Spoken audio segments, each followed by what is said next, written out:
తీగి ద్రాక్షావళిలో నిలిచి ఉంటేనే గాని తనంతట తాను ఎలాగో ఫలింపదో, అలాగే నా యందు నిలిచి ఉంటేనే కానీ మీరు ఫలింపలేరు. దేవునికి స్తోత్రం. అన్నిట్లో పర్ఫెక్ట్ ఉంటాం మనం. వంట, పని, ఆఫీసు, పిల్లలు, కావాల్సిన అవసరం లేనివి కూడా తెచ్చుకుంటాం. కానీ ఆయన ఒకటే మాట అంటుంది, నా యందు పట్టుదలతో నిలుచున్నాం. ఎంత పట్టుదలతో ప్రార్థిస్తే దేవునికి మహిమ కలుగును గాక. గొప్ప గొప్ప అద్భుతాల సాక్ష్యాలు మనం చూస్తున్నాం కదా. దేవునికి స్తోత్రం. JCFBMలో ఎన్ని సాక్ష్యాలు అంటే అసలు తిరుగులేని సాక్ష్యాలు, ఊహించని సాక్ష్యాలు దేవుడు మన కోసం సిద్ధపరుస్తున్న. దేవుడికి మహిమ కలుగును గాక. హల్లెలూయా.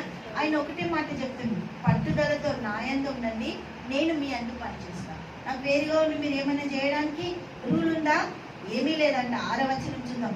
ఎవడైనా నా యందు నిలిచి ఉండని ఎడల వాడు తీగ వలె బయట పారవేయబడి వానిని పోగు చేసి అగ్నిలో పారవేదు, అవి కాల్పు. నా యందు మీరును మీ యందు నా మాటలు నిలిచి ఉండిన ఎడల మీకు ఏది ఇష్టమో అడుగుడి, అది మీకు అనుగ్రహింపబడును.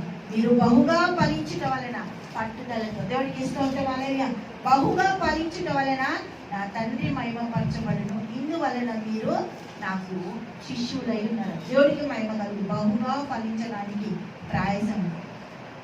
మనం స్కూల్కి వెళ్ళాలంటే ఏం చేస్తాం? పొద్దున్న లేవగానే పిల్లలు వెళ్ళిపోతారు, లేచి వెళ్ళిపోరు. ఏం చేస్తారు? తల్లులు కూడా లేస్తారు, టిఫిన్ కడతారు, వాళ్ళకి కావాల్సిన ఇస్తారు, సమకూరుస్తారు, అన్ని తీసుకొచ్చి వాళ్ళకి పెట్టి అప్పుడు వాళ్ళు బ్యాగ్ వేసుకుని పోతారు. మనం కూడా పట్టుదలతో దేవుడికి ఇస్తుంటాం. ఫలించడానికి ప్రయాసపడాలంట. ఫలించడం చాలా ఇంపార్టెంట్. హల్లెలూయా. దేవుడికి స్తోత్రం. అయినా ఒకటే మాట చెప్తుంది, ఏంటి అంటే ఫలిస్తే నా తండ్రి సంతోషపడతాడు. నా తండ్రి ఎందుకు పంపిండు?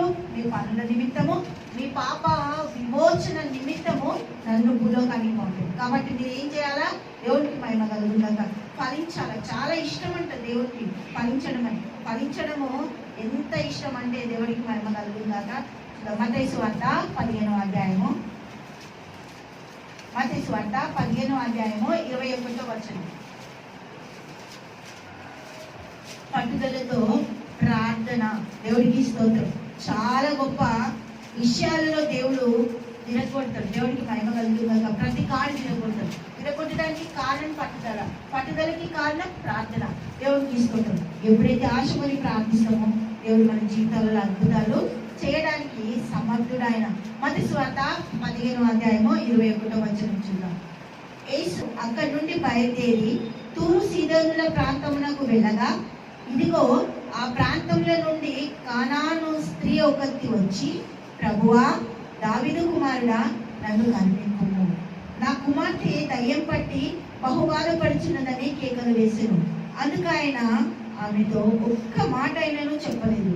అప్పుడు ఆయన శిష్యులు వచ్చి, ఈమె మన వెంబడి వచ్చి కేకలు వేయించున్నది కనుక ఈమెను పంపివేయమని ఆయనను వేడుకొనగా. దేవునికి స్తోత్రం.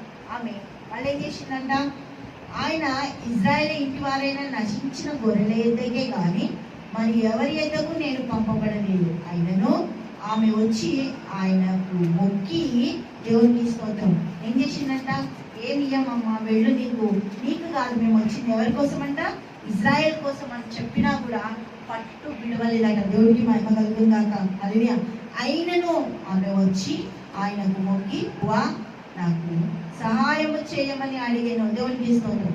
పట్టు విలువని ప్రార్థనకి దేవుడు అద్భుత జవాబిస్తాడు. దేవుడికి స్తోత్రం. అందుకు ఆయన